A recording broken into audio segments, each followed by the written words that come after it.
Olá, hoje é quinta-feira, hoje são 9 de julho. Provérbios capítulo 6, versículo 16. 6 coisas o Senhor aborrece e a 7ª a sua alma abomina.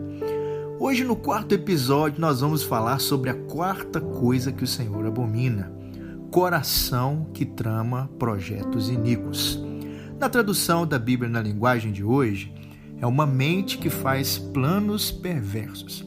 Lá em Gênesis, no capítulo 6, versículo 5, Deus viu que as pessoas eram muito más e que sempre estavam pensando em fazer coisas erradas, e por conta disso, ficou muito triste por haver feito os seres humanos. O Senhor ficou tão triste e com o coração tão pesado que chegou a dizer: eu vou fazer desaparecer da terra essa gente que criei, e também todos os animais, os seres que se arrastam pelo chão e as aves, pois estou muito triste porque os criei. E estes acontecimentos começaram aproximadamente na época de Enoque, cerca de 1000 anos antes do dilúvio. E no meio daquela geração, Noé era o único que fazia o que Deus aprovava. Por isso ele e sua família foram salvos do dilúvio quando entraram na arca, levando também um casal de cada espécie de animal, de acordo com as orientações de Deus. Aí o Senhor Deus disse: não deixarei que os seres humanos vivam para sempre, pois são mortais. De agora em diante, eles não viverão mais do que 120 anos. Essa expectativa de vida dada pelo próprio Deus tinha um propósito que ia muito mais além do que constituir família, do que ter conquistas nessa terra. Mas a expectativa de Deus desde o princípio sempre foi que o homem se voltasse para Ele. E então Deus deu a lei mosaica e os mandamentos que, apesar de todo o esforço, o homem não foi capaz de atender a todas as suas exigências, desviando-se por inúmeras vezes do caminho de Deus e sofrendo as consequências dos seus próprios pecados e das suas escolhas. E por último, Deus enviou o seu Filho unigênito na forma humana, cujo nascimento foi um divisor de águas na história de toda a humanidade, antes de Cristo e depois de Cristo. A mente e as ações de Cristo Jesus estavam sincronizadas com os pensamentos e as ações de Deus o Pai, muito acima de qualquer pensamento e ação humana, terrena e carnal, conforme descreveu o profeta Isaías no capítulo 55, a partir do versículo 8. Porque os meus pensamentos não são os vossos pensamentos, nem os vossos caminhos os meus caminhos, diz o Senhor.